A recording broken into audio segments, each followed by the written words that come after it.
back to Cadre. In today's video, let's talk about structural barriers to supports.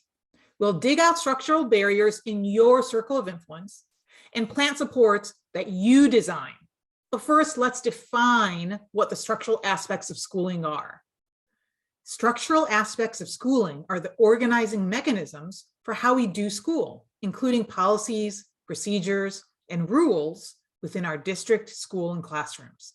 For educators, we've got a lot of structures to navigate, such as hiring policies, procedures for teacher evaluations, and rules on school resources. Students also have a lot of structures, from bathroom policies and procedures for monitoring course grades to rules about extracurricular activities. But have you ever wondered why we have these organizing mechanisms?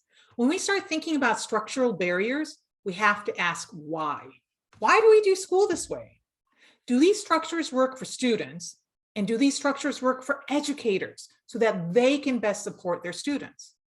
Or do these structures work to enforce compliance and not learning? In Micah Pollock's book, School Talk, she highlights how a typical student is not only bombarded by school talk, but also by the different rules, policies, and procedures that make up the structure of schooling. Let's take a look, using a math class as an example.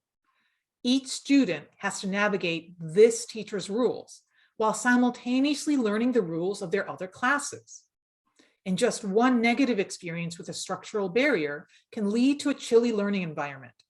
And this math teacher is probably oblivious to the numerous barriers that their students are navigating in and out of their classroom.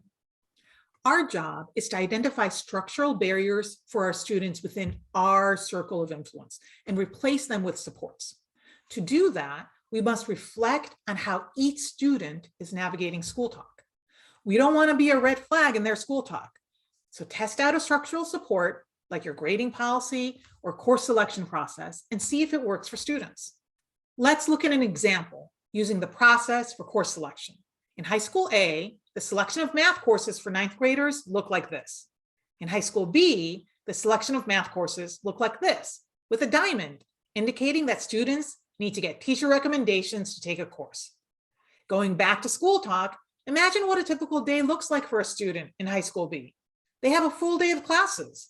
So to get a teacher to sign their form, they need to ask during their lunch period. Unfortunately, their teachers are busy at this time and can't sign their form. But due to the school policy, their counselor won't accept their form unless the student gets the signature. This is a structural barrier. It shouldn't be this hard for students to fill out a form. Now it's your turn to center students' lived experience by identifying a structural barrier in your circle of influence and cycling through equity. We're excited to see your progress. Let's blast off to equity.